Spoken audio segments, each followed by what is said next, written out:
Hello hello hi everyone, welcome back to this amazing platform of physics वाला। मेरा नाम है भारती महेजा और आज हम करने वाले हैं वन शॉट के अंदर हमारा नया chapter that is structure of atom and chemical bonding.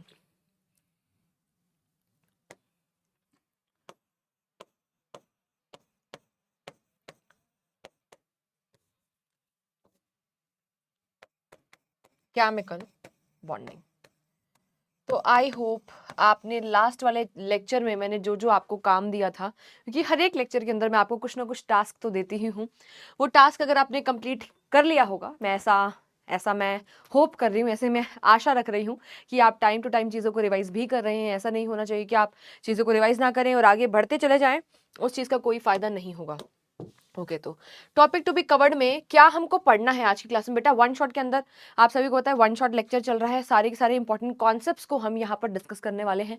तो this is your one shot lecture. One shot lecture है भाई ये, ठीक है। तो शुरू करेंगे, सारे टॉपिक्स कवर करूंगी, all concept, all important concepts. Chapter का नाम क्या है यार? Structure of atom. एटम के स्ट्रक्चर के बारे में जानना है, पर हमें ऑलरेडी ये बेसिक आइडिया होना चाहिए कि हमारे पास आखिर एटम क्या होता है, एलिमेंट क्या है, वो सब चीजें अगर हम जानते हैं, हमें पता है एटम क्या है, मॉलिक्यूल क्या है। तो अब सबसे पहली थ्योरी के साथ डायरेक्टली भाई मैं यहाँ पर चीजों को शुरू करने जा रही हूँ। सर डाल्टन ने दी थी डाल्टन एटॉमिक थ्योरी। इनके कुछ पोस्टुलेट्स हैं जो एग्जाम पॉइंट ऑफ व्यू से काफी ज्यादा इंपॉर्टेंट हैं, जिनको हम बिल्कुल भी मिस नहीं कर सकते हैं, ठीक है। तो ट्राई करना मेरे साथ साथ ही आपको इस लेक्चर के अंदर ही चीजें याद होती चली जाएं। जो नोट्स बनाना चाहते हैं वो नोट्स भी बना सकते हैं, ठीक है। तो सबसे पहले यार पहला पॉइंटर, जो पहला हमारे पास पोस्टुलेट सर डाल्टन ने दिया था, वो क्या है? Matter consist of a very small and individual particles called atom. हमारा जो मैटर है, जो आसपास जो भी चीजें हमें दिखाई दे रही है ना, anything which occupy space and has mass and volume, उसको हम क्या बोलते हैं? मैटर कहते हैं। अब ये मैटर जो है छोटे छोटे पार्टिकल्स का से मिलकर के बना हुआ है, जिसको हमने क्या बोला है? एटम बोला है। सेकेंड पॉइंट, एटम के neither be created NOR be destroyed. Atom इतना ज्यादा छोटा होता है कि आप उसको जो है डिस्ट्रॉय नहीं कर सकते, ना ही उसको आप क्रिएट कर सकते हो। सबसे छोटा पार्टिकल है, फंडामेंटल पार्टिकल है, ठीक है। नेक्स्ट है, the atoms of an element are alike in all respect. किसी भी एक सिंगल एलिमेंट के एटम्स को अगर हम देखें तो वो हर एस्पेक्ट में क्या है? सेम है। अगर मैं दो डिफरेंट डिफरेंट एलिमेंट्स के एटम्स को निकालती हूं, तो क्योंकि अब वो एटम्स ऑफ डिफरेंट एलिमेंट हैं, तो उनके बीच में सिमिलरिटी आपको नहीं मिलेगी, उनकी प्रॉपर्टीज क्या हो जाएंगी? अलग अलग हो जाएंगी, जो कि बिल्कुल ऑब्वियस सी बात है। फोर्थ पॉइंट के ऊपर आएंगे, atoms of an element combine in small number two form molecule. Atom जो है फिक्स नंबर के अंदर हम कह सकते हैं, या होल नंबर के अंदर हम कह सकते हैं, आपस में ज्वाइन होते हैं, फिक्स नंबर के अंदर, फिक्स रेशियो के अंदर कंबाइन होते हैं टू फॉर्म अ मॉलिक्यूल। एक मॉलिक्यूल का फॉर्मेशन वो करते हैं। Atom of one element combine with the atom of the another element in the simple ratio. देखिए यहां पर लिख रखा है क्या? सिंपल रेशियो के अंदर कंबाइन करेंगे मॉलिक्यूल का फॉर्मेशन करने के लिए। नेक्स्ट है, atoms are the smallest unit of matter that can take part in a chemical reaction. ये छोटे से छोटी स्पीसीज, ये ऐसी छोटी से छोटी स्पीसीज होती है जो कि किसी भी केमिकल रिएक्शन के अंदर पार्ट ले सकती है।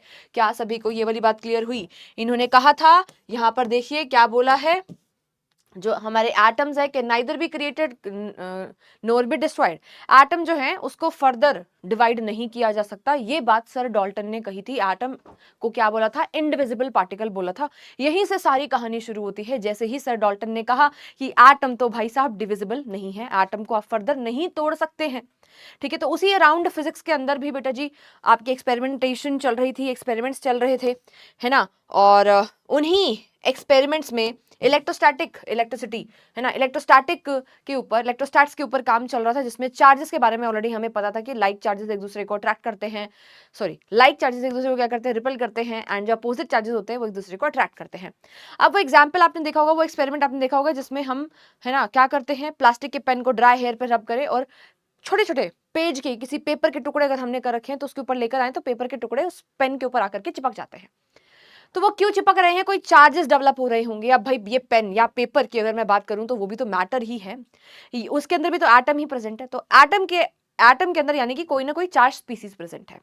तो यहां से हमें समझ में आता है कि हमारे पास एटम जो होगा वो फर्दर डिविजिबल है, ठीक है। तो इसके एक्सपेरिमेंट के लिए अलग अलग साइंटिस्ट है। तो सबसे पहले हम यहाँ पर डिस्कवरी ऑफ इलेक्ट्रॉन के बारे में बात कर रहे हैं। सर जे थॉमसन ने ये इलेक्ट्रॉन की डिस्कवरी की थी। किसने की थी भाई? सर जे थॉमसन ने। ठीक है, तो ये डायग्राम के थ्रू इसको हम समझेंगे यार किस तरीके से इन्होंने एक्सपेरिमेंट के अंदर किस तरीके से इन्होंने एक्सपेरिमेंटेशन करा था, इसको हम समझते हैं। सबसे पहले यार डिस्कवरी ऑफ इलेक्ट्रॉन को हम डिस्चार्ज ट्यूब एक्सपेरिमेंट भी कहते हैं या फिर कैथोड रे ट्यूब एक्सपेरिमेंट भी कहते हैं। ठीक है, क्या बोलते हैं? कैथोड रे ट्यूब एक्सपेरिमेंट या फिर इसको हम डिस्चार्ज ट्यूब एक्सपेरिमेंट भी हम कहते हैं। क्या बोलते हैं? Discharge tube experiment.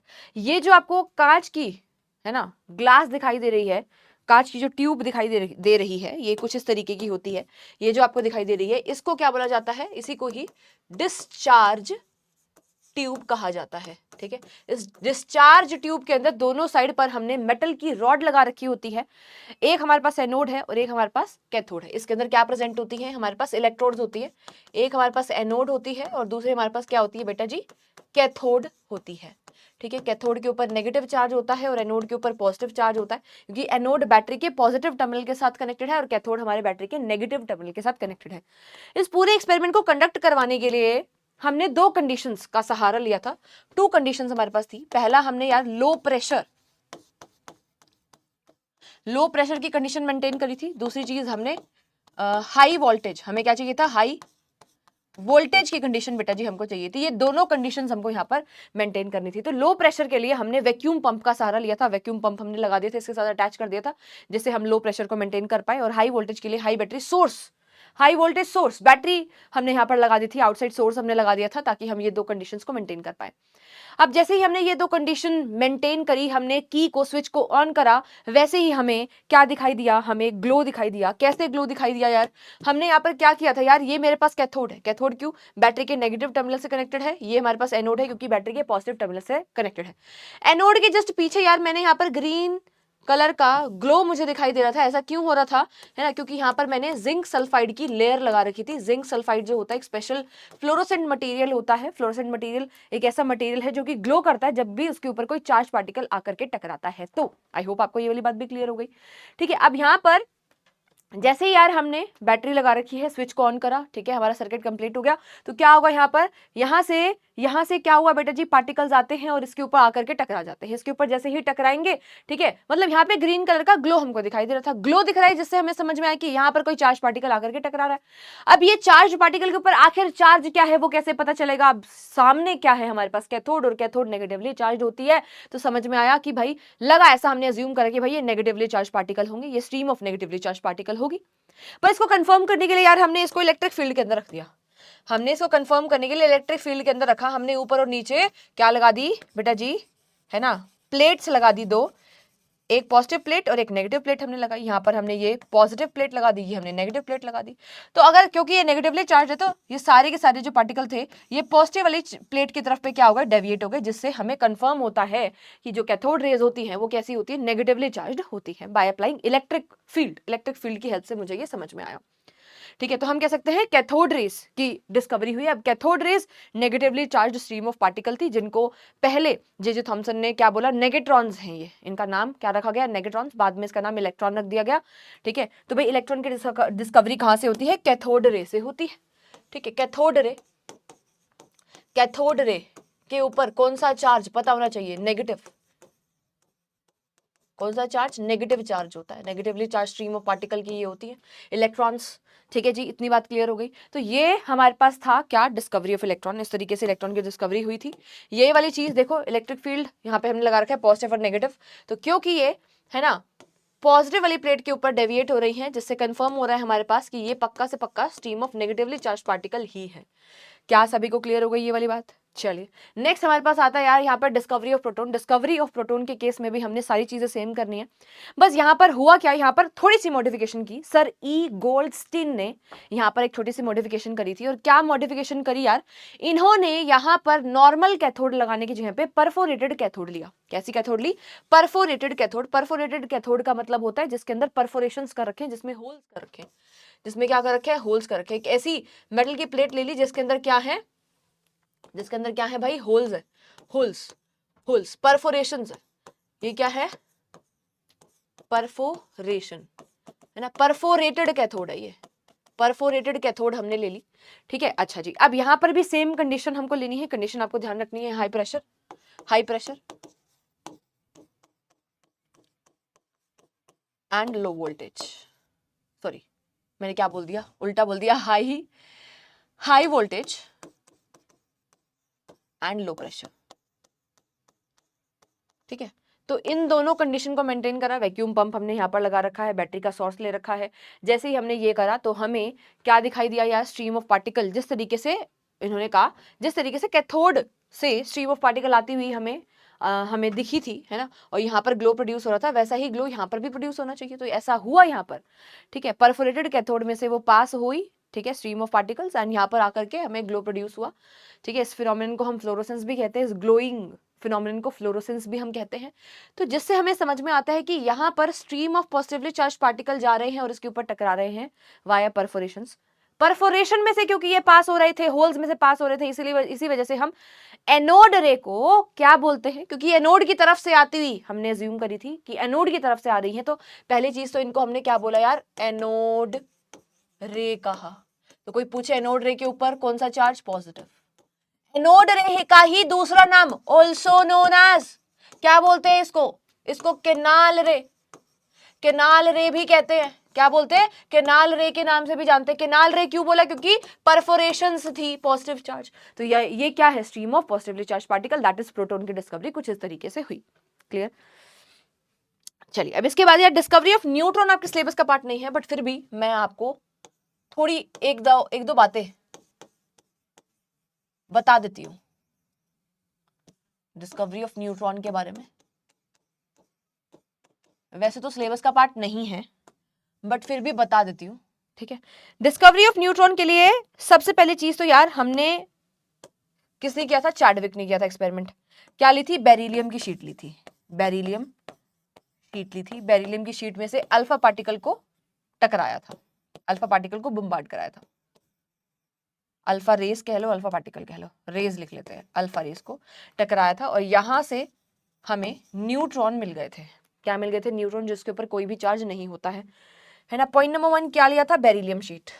जो चीज ध्यान रखनी है, ज्यादा डिटेल्स पे नहीं जाना, बेरिलियम शीट ली थी, पहली चीज जो भूलनी नहीं।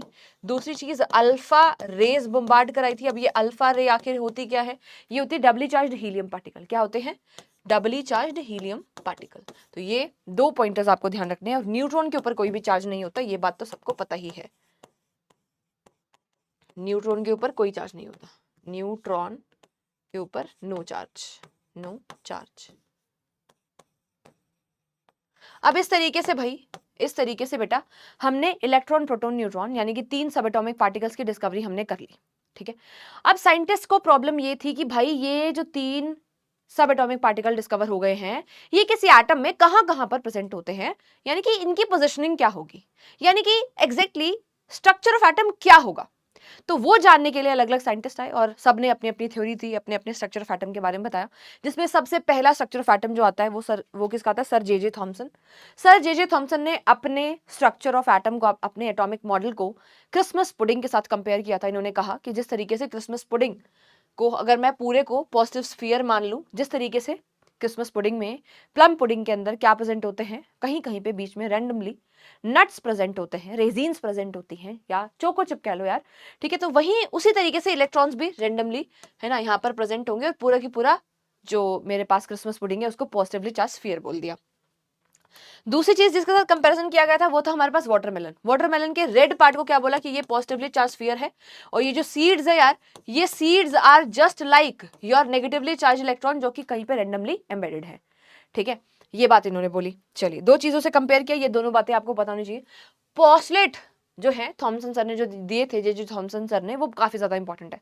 पहला पोस्टलेट तो इन्होंने यही बताया कि पॉजिटिवली चार्ज स्फीयर के अंदर रैंडमली नेगेटिवली चार्ज्ड पार्टिकल जो है वो एम्बेडेड है, ठीक है।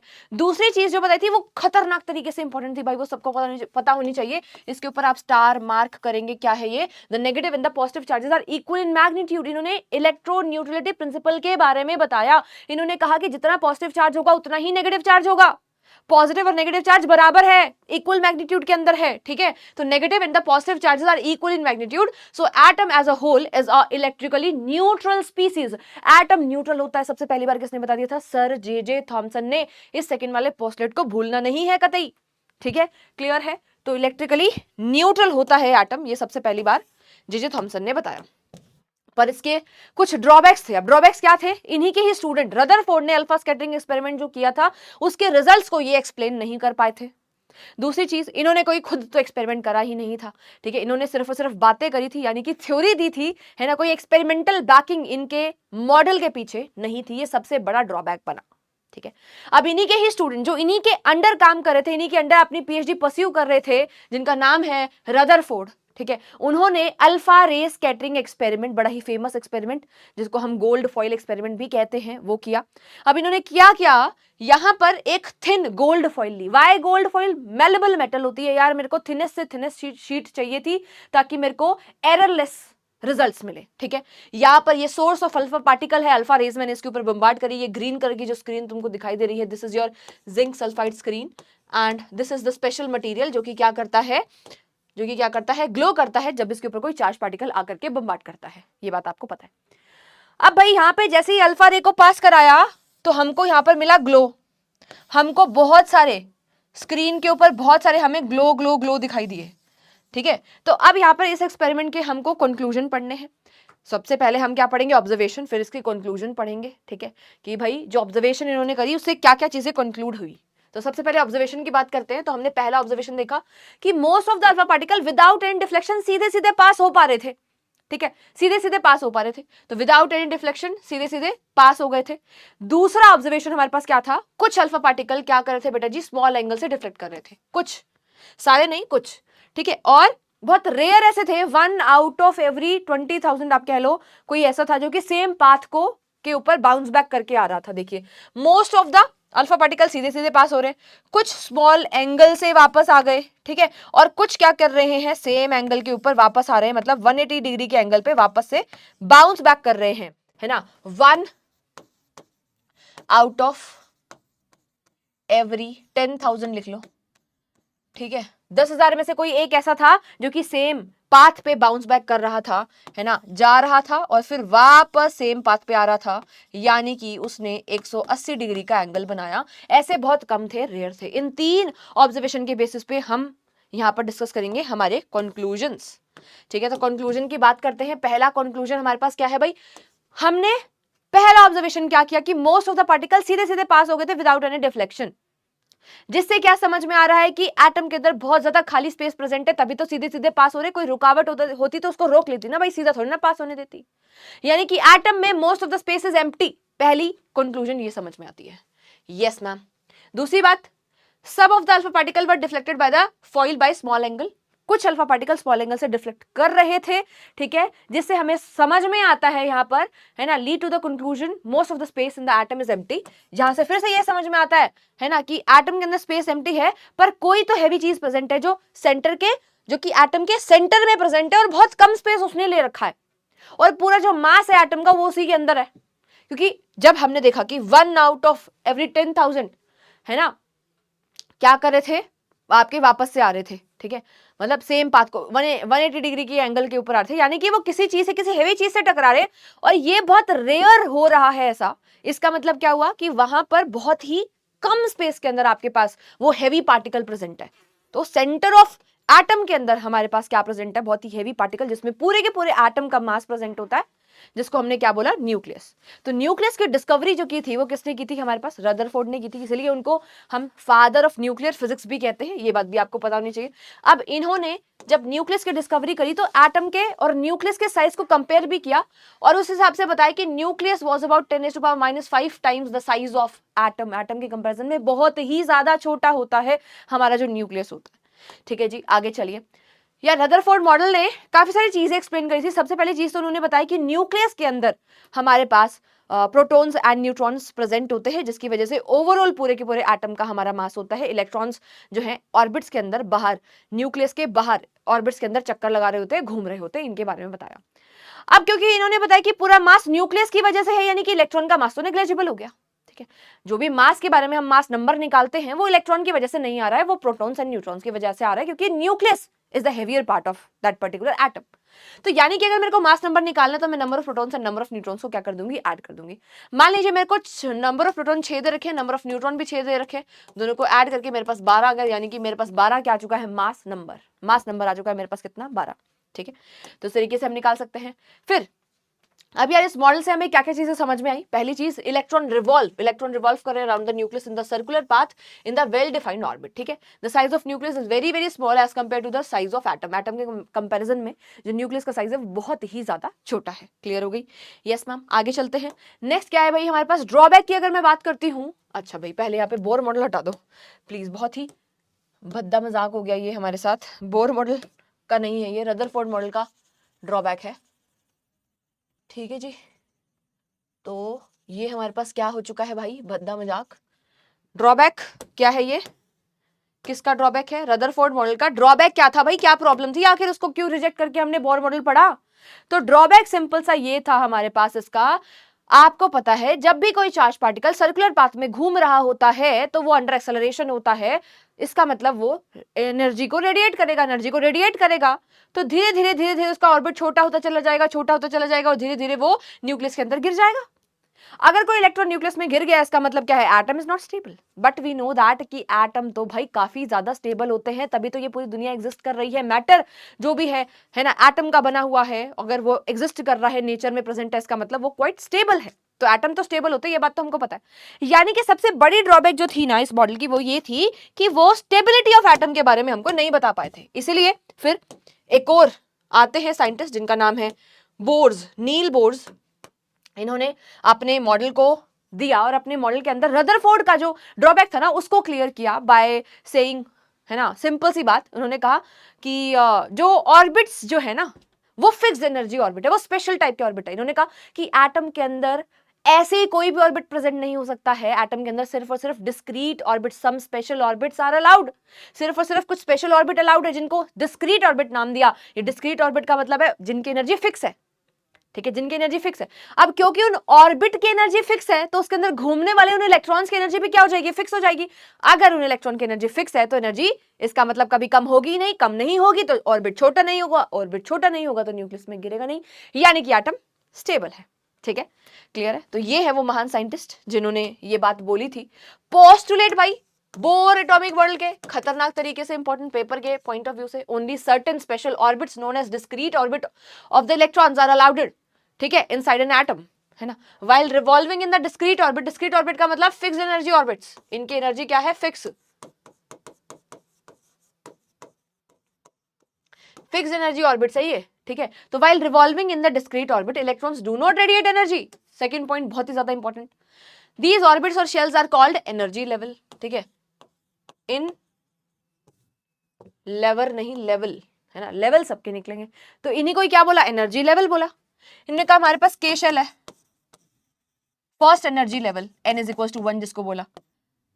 एल शेल है जो कि सेकेंड एनर्जी लेवल है, that is n is equal to 2। m shell है, m शेल जो कि क्या है, third energy level, that is n is equal to 3 हम लिख सकते हैं, एंड सो ऑन। क्लियर है? तो के एल एम एन को हम एनर्जी लेवल नंबर 1 2 3 4 इस तरीके से भी बोल सकते हैं। ये आपको दिखाई दे रहा है, ये कार्बन है, ये कार्बन का न्यूक्लियस है, ये पूरा न्यूक्लियस है भाई, इसको शेल मत मान लेना। ये पहला शेल है के शेल, ये दूसरा शेल है एल शेल। ठीक है, चलिए अब जैसे ही हमें एक मॉडल मिल गया ना, अब साइंटिस्ट कहते हैं कि अब इस एटम के अंदर इलेक्ट्रॉन कैसे अरेंज करें, के शेल में कितने आएंगे, एल में कितने, एम में कितने, एन में कितने, हमें कैसे पता चलेगा। तो उसके लिए आते हैं बोर एंड बरी और इलेक्ट्रॉनिक डिस्ट्रीब्यूशन का रूल बताते हैं, that is your 2n² rule. उन्होंने कहा कि किसी भी एक शेल के अंदर मैक्सिमम इलेक्ट्रॉन 2n² रूल के हिसाब से आप भरेंगे, है ना। उन्होंने कहा अगर आपको maximum capacity of any orbit निकालनी है, आप 2n² रूल लगाइए, जहां पर n जो है आपको शेल के बारे में बता रहा है, शेल का नंबर के बारे में बता रहा है। अगर मेरे को n इज इक्वल टू 1 के अंदर मैक्सिमम कैपेसिटी निकालनी है, n इज इक्वल टू 1 के शेल मेरे पास होता है, तो n इज इक्वल टू 1 का मतलब है कि यार मेरे को यहाँ पर n की वैल्यू 1 पुट करनी पड़ेगी, तो 2 इंटू में 1 का स्क्वायर मैंने पुट करा, यानी कि फर्स्ट शेल में मैक्सिमम 2 इलेक्ट्रॉन्स में भर सकती हूँ। ठीक है, फर्स्ट शेल में मैक्सिमम 2 ही इलेक्ट्रॉन्स आ सकते हैं। ऐसे ही second shell that is the L shell के अंदर आपके पास मैक्सिमम 8 इलेक्ट्रॉन 18 इलेक्ट्रॉन आ सकते हैं उससे नेक्स्ट वाले शेल के अंदर। तो 2n² रूल। दूसरा रूल भी इन्होंने दिया था, इन्होंने कहा कि आउटर मोस्ट शेल के अंदर 8 से ज्यादा इलेक्ट्रॉन्स आप नहीं भर सकते हो, ठीक है, यानी कि ऑक्टेट रूल के बारे में इन्होंने बताया, यानी कि फॉर स्टेबिलिटी आपको ऑक्टेट रूल तो फॉलो करना ही पड़ेगा। And we also know that कि ऑक्टेट रूल का एक्सेप्शन भी है in case of hydrogen and hydrogen like species, वहां पर हमें ऑक्टेट रूल नहीं, वहां पर हमें डबलेट रूल फॉलो करना पड़ता है कि बेचारा हाइड्रोजन इतना छोटा है, कहां से 8 इलेक्ट्रॉन लेकर आएगा। अब हाइड्रोजन के पास शेल ही एक है, के शेल में कैसे आ जाएंगे 8 इलेक्ट्रॉन, क्योंकि के शेल की मैक्सिमम कैपेसिटी तो 2 ही इलेक्ट्रॉन्स की होती है ना। तो इसी केस में इसीलिए hydrogen and hydrogen like species के लिए हमें डबलेट पूरा करना होता है। क्लियर? चलिए अब यहां पर यार 1 से लेकर 20 तक के एलिमेंट आपको याद होने चाहिए। सबसे पहले यहां पर देखो, पहला एलिमेंट हमारे पास क्या है, हाइड्रोजन। दूसरा क्या है, हीलियम, लिथियम, बेरिलियम, ठीक है। तो इसको आप ऐसे भी याद कर सकते हो, मैं ट्रिक आपको बता देती हूं। Hi hello BBC, BBC news on Friday night, ना मांगो अलीना से पेप्सी कोला और काजू कतली या काजू केक, जो तुम्हें अच्छा लगे। काजू कतली ज्यादा अच्छी लगती है तो काजू कतली से याद कर लो, काजू केक, केक ज्यादा अच्छे लगते हैं। काजू का केक वैसे अजीब लगता है ना, अजीब लग रहा है सुन के ही, तो काजू कतली कर लो, ठीक है। अब यहाँ पर क्या कर रखी है यार, इलेक्ट्रॉनिक कन्फिगरेशन कर रखी है, ये आपको सीरीज में याद होना चाहिए और एटॉमिक नंबर सीरीज में 1 to 20 तो याद होने चाहिए। वैसे मेजॉरिटी बच्चों को याद होंगे क्योंकि 8th में ही आप ये सारी चीजें पढ़ करके आते हैं। And depending upon 2n² rule हम यहाँ पर इलेक्ट्रॉनिक कन्फिगरेशन लिखते चले जाएंगे। आप देख सकते हो यहाँ पर 6 इलेक्ट्रॉन्स को अरेंज करना है, के शेल में 2, एल शेल में 4 इलेक्ट्रॉन्स आ गए, ठीक है। उसी तरीके से मान लो 10 इलेक्ट्रॉन्स मुझको फिल करने हैं तो के शेल में 2 और एल शेल में 8 आ गए। देखो ऑक्टेट पूरा ये स्टेबल है, नोबल गैस इलेक्ट्रॉनिक कन्फिगरेशन है। मैग्नीशियम में 12 इलेक्ट्रॉन भरने, के में 2, एल में 8, 10 हो गए, 2 बच गए, एम शेल में कितने आ जाएंगे 2।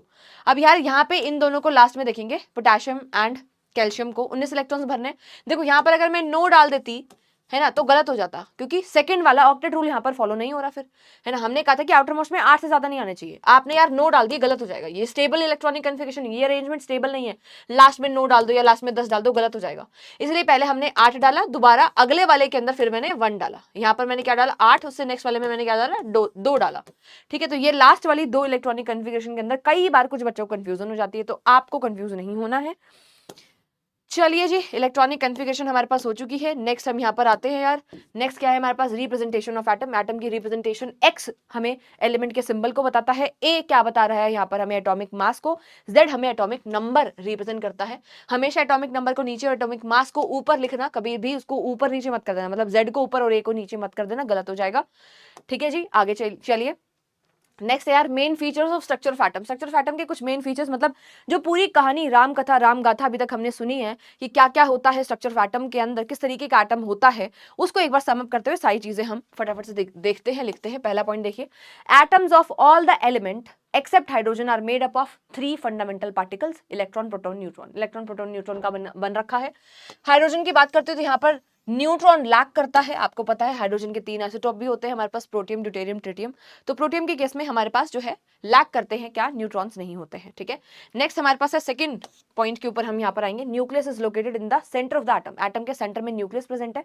It contains protons and neutrons which account for the total mass of that particular atom. Atom का ओवरऑल मास उसी की वजह से होता है, न्यूक्लियस के अंदर प्रोटॉन्स एंड न्यूट्रॉन्स की वजह से। थर्ड पॉइंट है, न्यूक्लियस जो होता है पॉजिटिवली चार्ज स्पीसीज है, क्योंकि भाई यहाँ पर प्रोटॉन के ऊपर पॉजिटिव चार्ज है, न्यूट्रॉन पे तो कोई चार्ज है नहीं, तो ओवरऑल चार्ज फिर प्रोटॉन के ऊपर, प्रोटॉन की वजह से आएगा, पॉजिटिव चार्ज आ गया।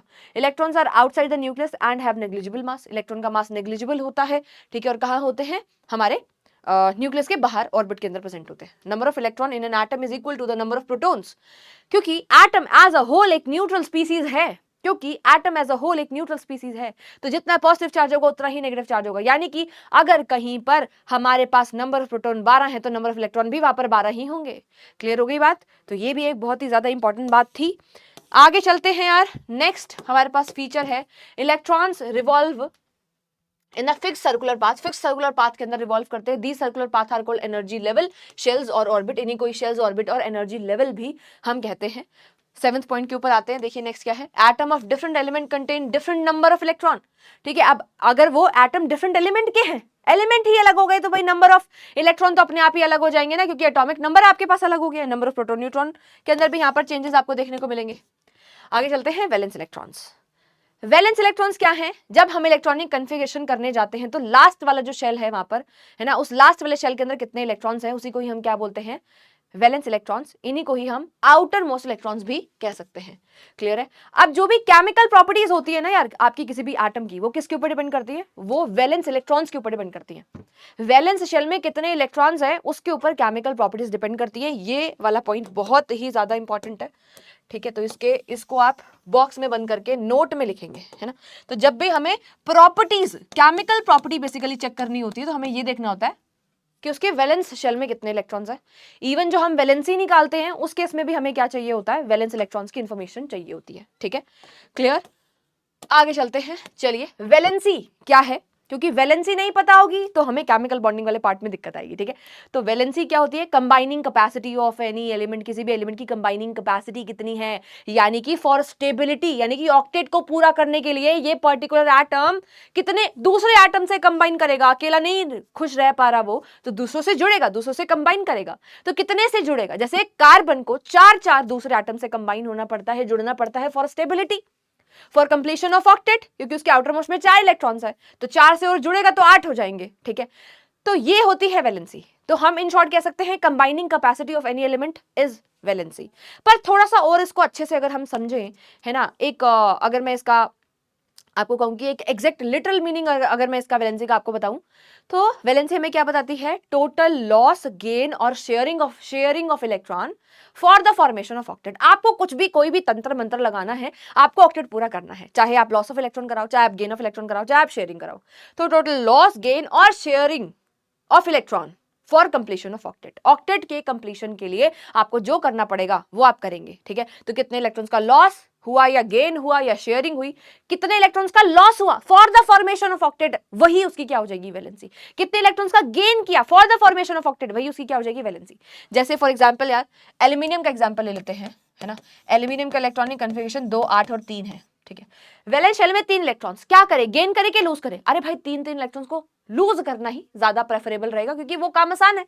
तो यार ये क्या करेगा? 3 इलेक्ट्रॉन्स को लूज करेगा और यहाँ पर Al+3 का फॉर्मेशन कर लेगा, यानी कि इसकी जो वैलेंसी यहाँ पर आएगी वो कितनी आ जाएगी?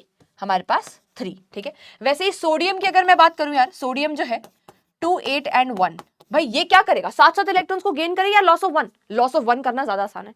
तो आसानी से बेटा जी ये 1 इलेक्ट्रॉन को लूज करेगा, 1 इलेक्ट्रॉन को लूज करेगा और यहां पर Na पॉजिटिव का फॉर्मेशन कर लेगा, यानी कि जो वैलेंसी यहां पर आएगी, कंबाइनिंग कैपेसिटी, वो क्या आ गई? 1।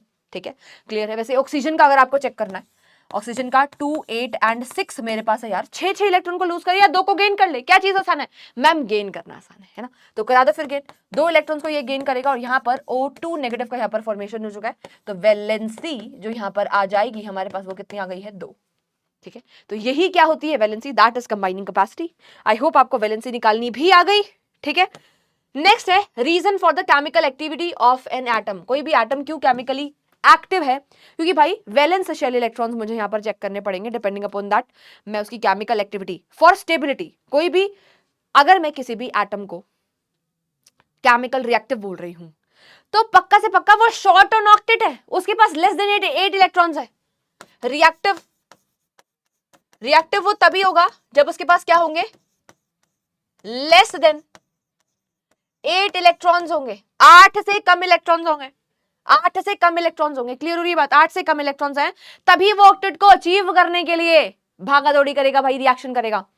ठीक है, पहले से ही ऑक्टेट पूरा है, जैसे कि हीलियम का तो चल डबलेट पूरा है ना, आर्गन, क्रिप्टॉन, जीनॉन, रेडॉन, ठीक है, ये सबका ऑक्टेट पूरा है। ये भागा दौड़ी करते हैं रिएक्शन? नहीं, नोबल गैसेस है, इनर्ट गैसेस है, किसी के साथ रिएक्शन नहीं करते। क्लियर?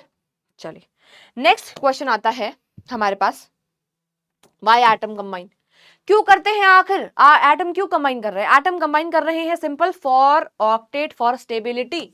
आप कहोगे for stability, to achieve stability. तुम क्यों पढ़ाई कर रहे हो भाई?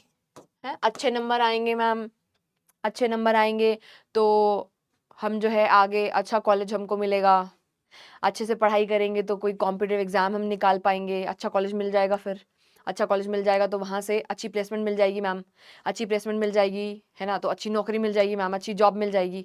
है ना, अच्छी जॉब मिल जाएगी तो है ना थोड़ा आराम से हम जीवन यापन कर पाएंगे, है ना, आराम से हम जी पाएंगे। ठीक है, तो वही वाली बात है भाई, stability at the end you need what, stability in your life. तो जिस तरीके से तुमको स्टेबिलिटी चाहिए भाई, इनको भी क्या चाहिए, स्टेबिलिटी चाहिए।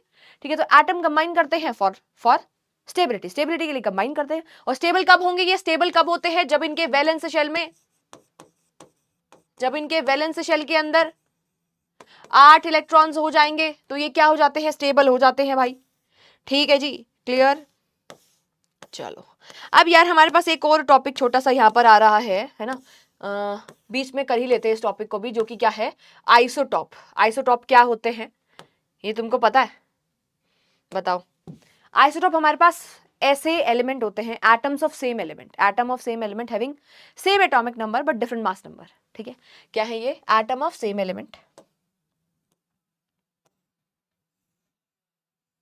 पर्पल कलर ले ले या ग्रीन ले ले, atom of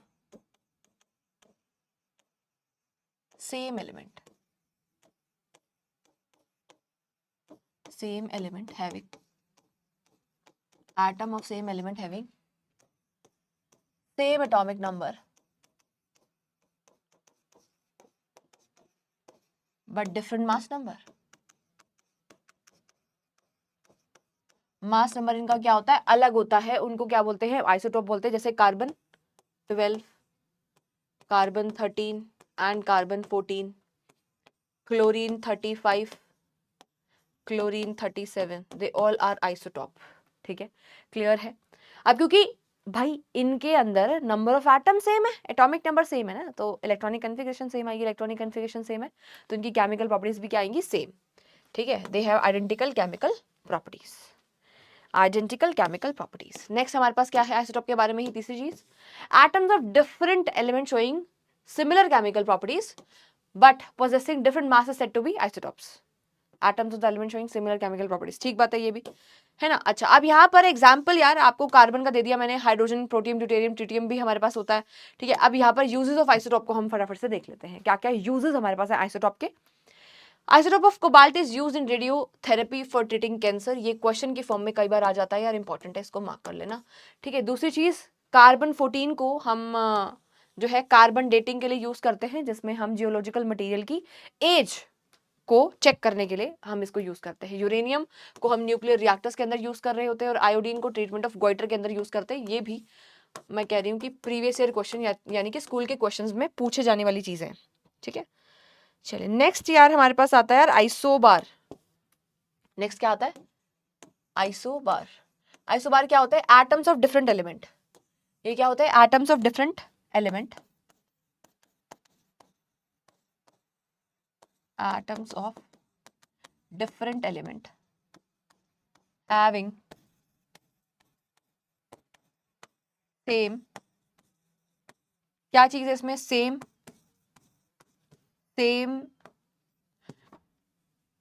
mass number, same atomic mass but different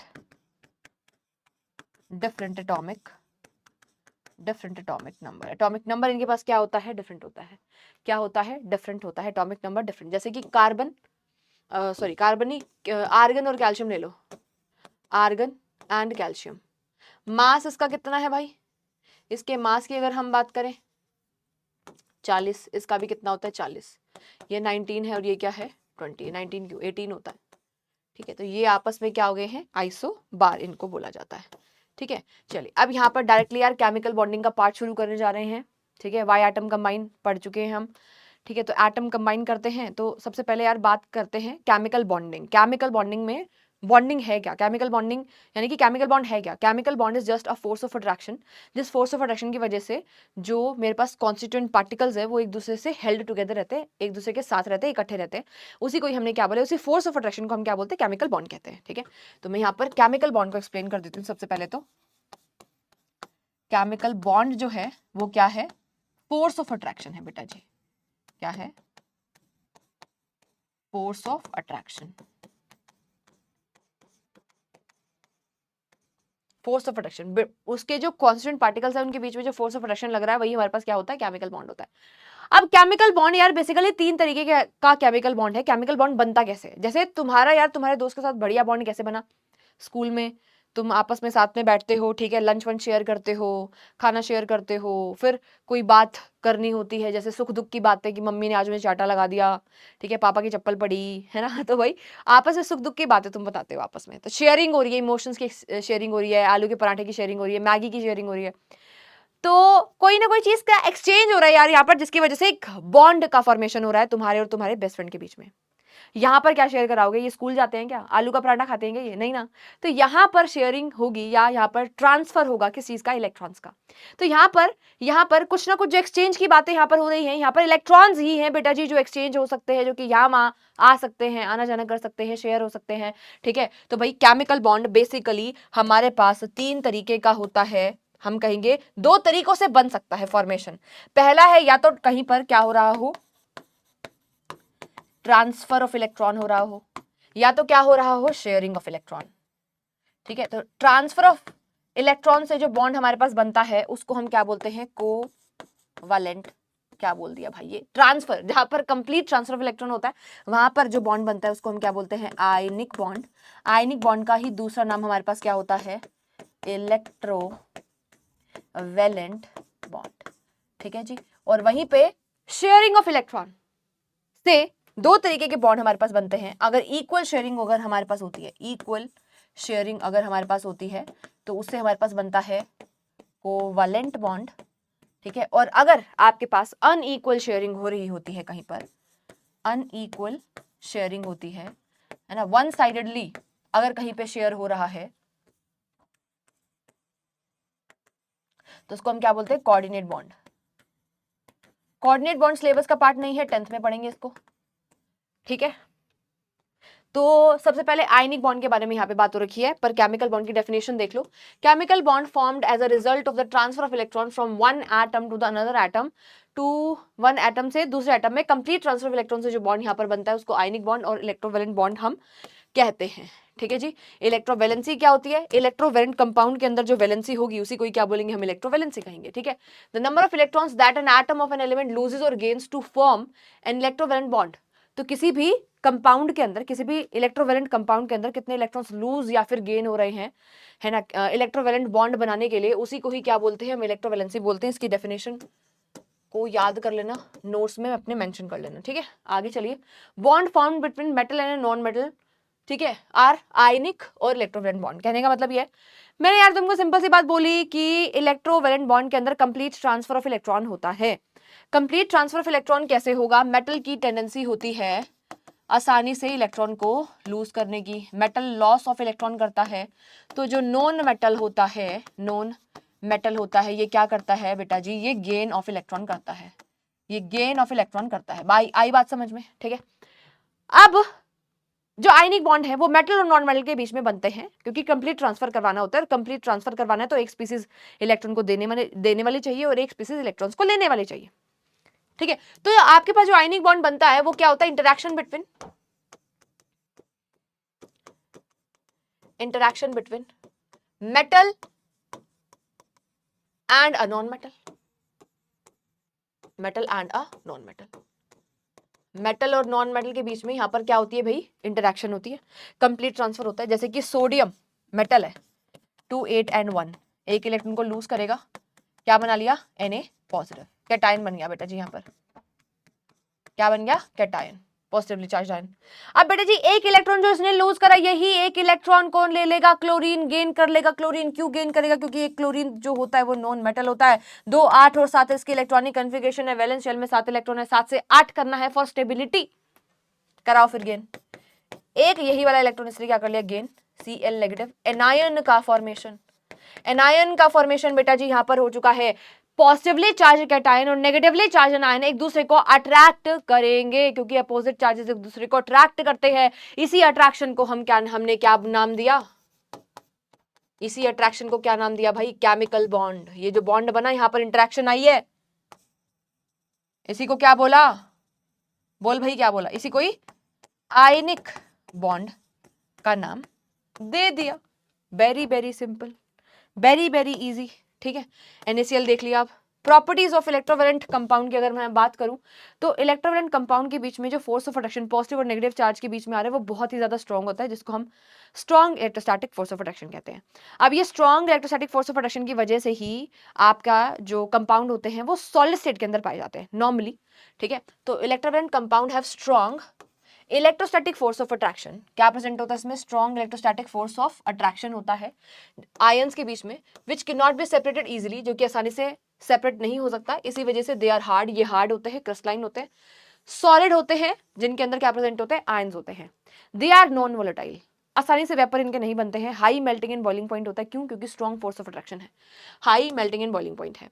अब यहां पर क्योंकि आयन के बने हुए हैं भाई, जैसे ही तुम उसको एक्वस मीडियम में डालोगे, पानी में डालोगे या फिर उनको मेल्ट कर दोगे, हीट कर दोगे, तो फ्री आयंस बन जाएंगे। फ्री आयंस क्या करेंगे? कंडक्शन शो करते हैं। तो they are good conductor in aqueous and molten state, but in solid state ionic compounds are bad conductor. Very very important, very very important, ठीक है जी। अगले बॉन्ड के ऊपर चलते हैं, that is your covalent bond. Covalent bond बनता है बेटा जी म्यूचुअल इक्वल शेयरिंग से। इक्वल म्यूचुअल शेयरिंग होनी चाहिए दोनों एटम्स के बीच में। जैसे कि मैंने बोला था आयनिक बॉन्ड के अंदर कंप्लीट ट्रांसफर होता है, यहां पर शेयरिंग ऑफ इलेक्ट्रॉन होता है, क्योंकि डोनेशन करने के लिए कोई है ही नहीं, क्योंकि इस केस में आपके पास इंटरैक्शन होती है बिटवीन टू नॉन मेटल्स, ठीक है। तो यहां पर क्या होती है? Interaction between two non metal. अब ये जो दोनों नॉन मेटल है ना, नॉन मेटल की टेंडेंसी होती है गेन करने की, उसको भी इलेक्ट्रॉन चाहिए, उसको भी इलेक्ट्रॉन चाहिए। कोई देने वाला होगा ही नहीं अगर इलेक्ट्रॉन, तो फिर वही बात है ना कि दोनों को शेयर ही करना पड़ेगा या बीच का रास्ता निकालना पड़ेगा। जैसे फॉर एग्जांपल क्लोरीन, क्लोरीन की बात देखो, वैलेंस शेल में 7 इलेक्ट्रॉन है, 1 2 3 4 5 6 7। दूसरा वाला देखो, 1 2 3 4 5 6 7। ये मैंने क्या बना दिया? ल्यूइस डॉट स्ट्रक्चर इसको बोलते हैं। ल्यूइस डॉट स्ट्रक्चर के अंदर हम क्या करते हैं? एलिमेंट के सिंबल के चारों तरफ उसके अंदर प्रेजेंट वैलेंस इलेक्ट्रॉन्स को क्रॉस या फिर डॉट की फॉर्म में रिप्रेजेंट करते हैं। 7 इलेक्ट्रॉन है, 7 से 8 करने हैं, बगल वाले से 1 इलेक्ट्रॉन की शेयरिंग करेगा। 7 से 8 करने हैं, बगल वाले से 1 इलेक्ट्रॉन की शेयरिंग करेगा। यहाँ पर क्या इसने कर लिया बेटा जी? 1 पेयर ऑफ इलेक्ट्रॉन की शेयरिंग करी है, 1 पेयर ऑफ इलेक्ट्रॉन की शेयरिंग। 1 पेयर ऑफ इलेक्ट्रॉन की शेयरिंग से सिंगल बॉन्ड का फॉर्मेशन हो गया। यानी कि कोवलेंट बॉन्ड के टाइप्स की अगर मैं बात करूं, single, double and triple bond यहां पर आपके पास बनते हैं। जब भी आपके पास शेयरिंग हो रही होगी, जब भी आपके पास क्या होती है? शेयरिंग होती है ऑफ 1 पेयर ऑफ इलेक्ट्रॉन, तो आपके पास सिंगल बॉन्ड बनता है। जब भी आपके पास शेयरिंग होती है ऑफ 2 पेयर ऑफ इलेक्ट्रॉन, तो आपके पास यहां पर डबल बॉन्ड बनता है। जब भी आपके पास शेयरिंग होती है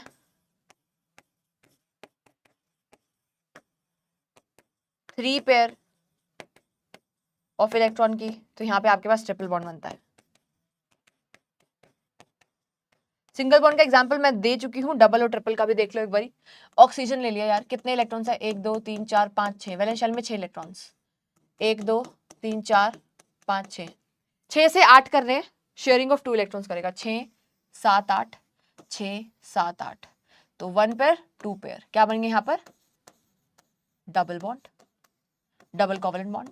नाइट्रोजन का एग्जांपल लो, नाइट्रोजन के वैलेंस शेल में 5 इलेक्ट्रॉन होते हैं, 1 2 3 4 5, 1 2 3 4 5। 5 से कितने करने? 8। 5 से 8 करने के लिए 3 की शेयरिंग करनी पड़ेगी, 5 6 7 8, 5 6 7 8। 1 पेयर 2 पेयर 3 पेयर, तो 3 पेयर से यहाँ पे क्या बन गया हमारे पास? ट्रिपल बॉन्ड, ठीक है जी। तो इस तरीके से डबल, सिंगल, ट्रिपल हमारे पास क्या होते हैं? 3 तरीके के बॉन्ड होते हैं। तीनों के एग्जाम्पल हमने देख लिए, single, double and triple covalent bond. Clear है? चलिए नेक्स्ट हमारे पास यार एक और तरीके के से भी हम क्लासिफाई कर सकते हैं हमारे कोवलेंट कंपाउंड्स को, कोवलेंट बॉन्ड को, कोवलेंट कंपाउंड कह लीजिए, पोलर एंड नॉन पोलर, ठीक है। Polar and non polar compounds कैसे? पोलर नॉन पोलर का मतलब क्या होता है? पोलैरिटी मतलब दो पोल जनरेट हो जाना। जैसे नॉर्मली पोल का मतलब होता है नॉर्थ पोल, साउथ पोल, दो अलग अलग से छोर बन रहे हैं।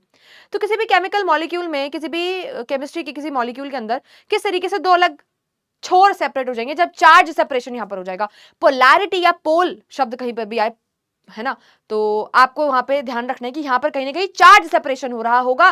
चार्ज सेपरेशन क्यों होता है? क्योंकि उन दोनों कंबाइनिंग एटम्स के बीच में इलेक्ट्रोनेगेटिविटी का डिफरेंस हो सकता है। ये इलेक्ट्रोनेगेटिविटी क्या चीज है, इसको ज्यादा डिटेल में 10th में पढ़ेंगे। अभी के लिए समझिए, electronegativity is tendency of an atom to attract shared pair of electron. मैंने क्या बोल दिया, कुछ नहीं समझ में आया, है ना, लिख लो। इलेक्ट्रोनेगेटिविटी क्या है? Tendency of an atom, tendency of an atom to attract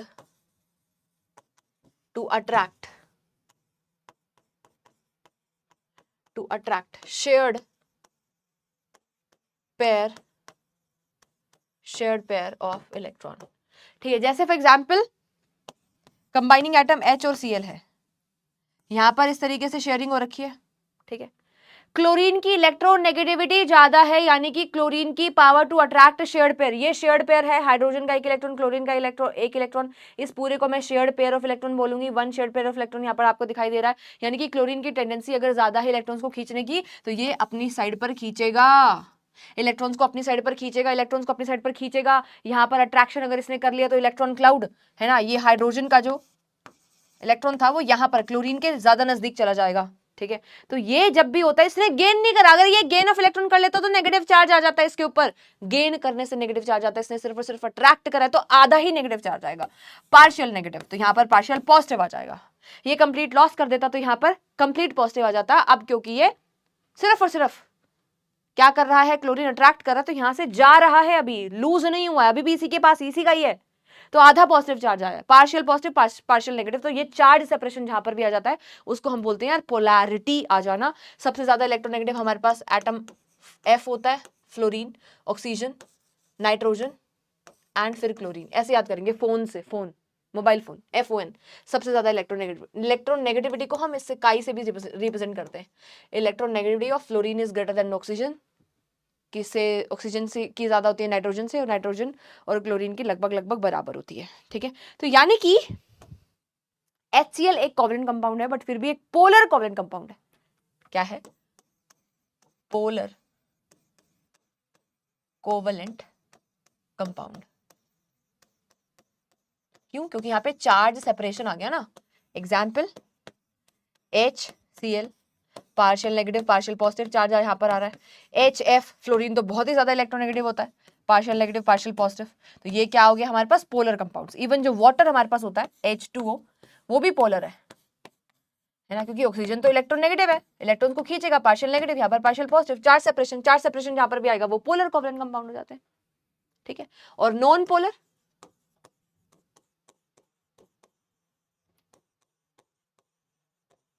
non polar covalent compound की अगर मैं बात करूं तो नॉन पोलर कोवलेंट कंपाउंड कौन से होते हैं? जहां पे पोलैरिटी ना है, जहां पे चार्ज सेपरेशन ना है, जहां पर तो सिमिलर एटम आपस में कंबाइन हो जाए, जैसे क्लोरीन और क्लोरीन। अब दोनों की तो दोनों कंबाइनिंग एटम सेम है, दोनों की पावर टू अट्रैक्ट इलेक्ट्रॉन बराबर होगा, तो कोई नहीं खींचेगा तो चार्ज सेपरेशन नहीं आएगा।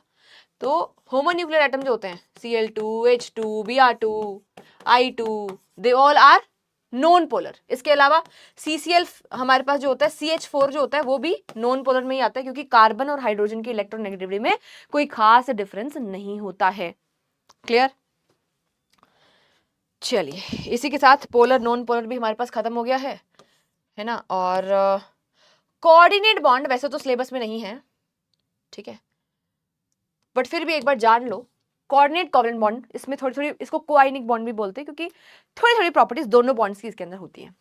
यहाँ पर होता क्या है, मान लीजिए कोई मेरे पास स्पीसीज A है, वो दोनों साइड्स, दोनों इलेक्ट्रॉन्स यानी कि वन साइडेडली शेयर करेगा B को, कुछ ऐसा यहाँ जहां पर भी होता है वहां पर बनता है हमारे पास कोऑर्डिनेट बॉन्ड। और कोऑर्डिनेट बॉन्ड को हम इस तरीके से एरो से दिखाते हैं, और इस बॉन्ड का दूसरा नाम होता है, क्या बोलते हैं इसको, डेटिव।